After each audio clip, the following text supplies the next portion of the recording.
Здраво, драги родители! Добре дојдовте на уште едно видео на Малиот принц за разбуденото семејство на тема "Не плашете се од несогласувања". Кога нашите деца ќе сфатат дека несогласувањата не се секогаш знак дека работите нешто не се во ред или дека работите тргнуваат наопаку, тие развиваат самодоверба да се прилагодат на себе си, на својата автентичност, развиваат многу поголема сигурност во себе да можат да ги изразат своите чувства. Учат да ги поздравуваат несогласувањата, да не се плашат од нив во нивните односи со другите, да не се плашат од непријатноста, да преговараат помеѓу различните мислења и наместо на несогласувањата да гледаат како знак на проблеми, тие да ги сметаат за нешто конструктивно и здраво. Авторката Шефали ни дава еден пример за една мајка која што дошла на терапија кај неа заедно со нејзината 17 годишна ќерка затоа што постојано имале несогласувања и кога прашала авторката Шефали кои се причините, мајката веднаш одговорила: се работи за се. Јас велам сино, таа ми вели црвено. Јас викам италијански, таа ми вика кинески. И пред двете да разбереме, ние се наоѓаме во еден зачаран круг каде што си врескаме безобразно една врз друга. И ако продолжи ова, навистина сум загрижена дека ќе ја изгубам својата ќерка поради овие наши недоразбирања. И истовремено таа со гордост и опишала на авторката Шефали како од секогаш била исклучително блиска со своето дете и велела: па ние бевме како две гравчиња во една мешунка, никогаш не се делевме, секогаш бевме заедно, таа беше како моја сенка, ме следеше секаде.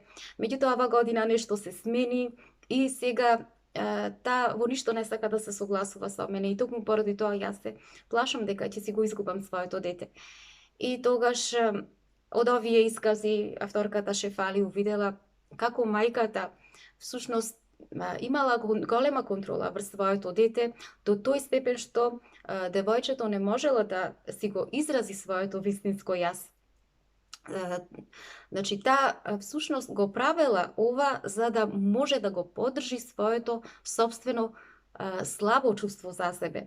И факт е дека нејзината послушна ќерка со години ги изневерувала своите собствени чувства, своите собствени мислења, само за да може да обезбеди на својата мајка трансфузија на нејзината себичност. Дури и девојчето, дури било во фазата на детство, интуитивно знаело дека тоа е спасот за нејзината мајка. Меѓутоа мајката до толку станала зависна од нејзиниот идентитет, што се чувствувала дека без оваа улога таа не може да биде ништо друго во својот живот. И тоа нешто ја натерало жестоко да се припие и да се залепи за својата ќерка која што веќе сега, кога ја била влезена во тинеџерските години, стапнала на сцената на која што сакала самата да има свој глас, да ужива во просторот кој што подразбира подалеку да биде од влијанието на својата мајка. И ова е она што го предизвикало несогласувањето кај нив двете. И низ многобројните сески кои што се случиле, мајката постепено почнала да учи како да го цени несогласувањето како средство за почитување на другите, како посебни суштества, значи наместо да се чувствува загрозена, таа учела како да го интегрира несогласувањето во својот живот и открила дека неповрзаноста, дисконекцијата со своето дете не се случувало заради несогласувањата во моментите кога имале тие несогласувања, туку кога постоела нетолеранција кон меѓусебните разлики. Затоа што вистинската блискост вклучува една здрава меѓузависност, во која што од една страна и родителот и детето меѓусебно се ценат, се разбираат, си помагаат, се сакаат, без да чувствуваат потреба да се контролираат еден од друг, за да можат да се поддржат. Наместо да бидат оптоварени едни со други, значи овластени се сега, ослободени се, слободни се, да бидат она што навистина се и цело време така да делуваат во врската, во заедничката врска. Автентичната врска се разликува од реактивната врска, затоа што блискоста не подразбира контрола и поради тоа вистинската врска ослободува, додека фузијата е таа која што парализира. Авторката Шефали исто така ни зборува и за тоа дека не треба да се плашиме, да ја прифатиме нашата болка. Затоа што ако нешто не предизвикува кај нас како родители, најмногу, тоа е кога ние ја гледаме болката кај нашите деца. Значи, ние тогаш кај нас најмногу се јавува нашата реактивност. Меѓутоа, во таквите случувања, во таквите наши најболни искуства, секогаш ние тие искуства можеме да ги искористиме за можности за наш раст и развој, особено во духовна насока. Пример, авторката Шефали раскажува за нејзино искуство со нејзиното дете кога имало само 8 месеци. Таа се играла на креветот со својата ќерка, меѓутоа и самата не се сеќава како и се одвлекло нејзиното внимание и нејзиното дете со силен тресок паѓа на подот кој што е дрвен и силно си го удира своето главче и наеднаш тоа станува бледо, ги отпревртува очињата и почнува да ја губи својата свест.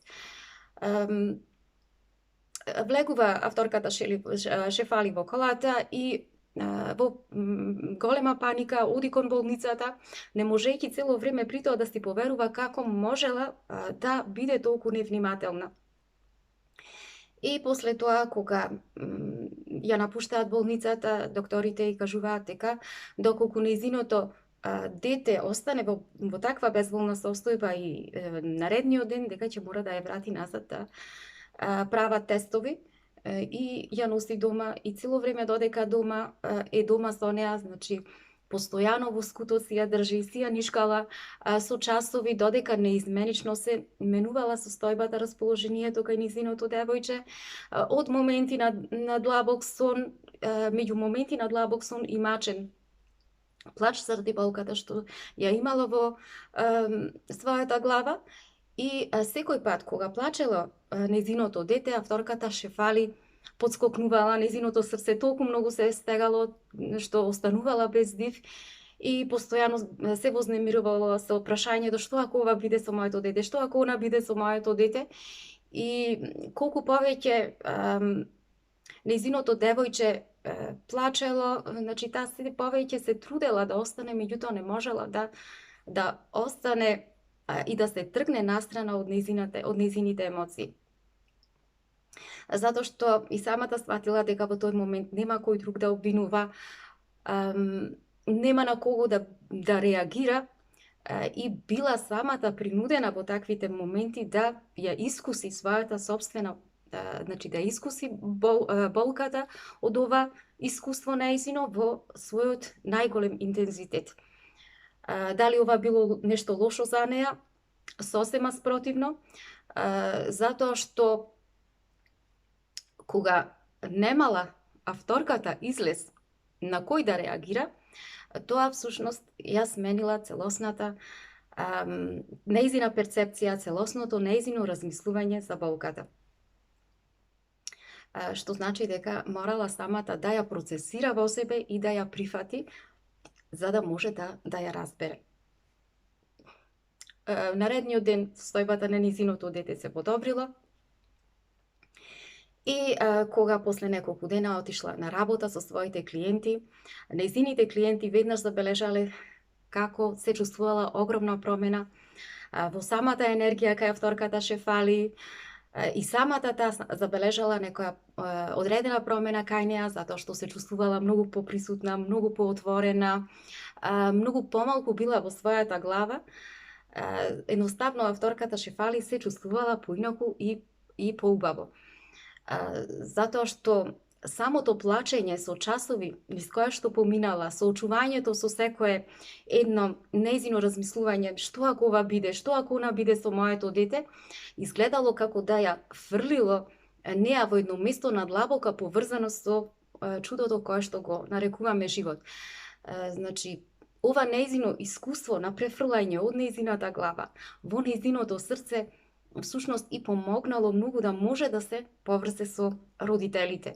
Значи можела сега многу полесно да се поврзе со нивната расеаност, многу полесно да може да се поврзе да го разбере лошото расудување на родителите, со нивната реактивност на многу помалку осудувачки начин, а на многу повеќе човечен начин, емпатичен начин, терапевски, исцелителен начин.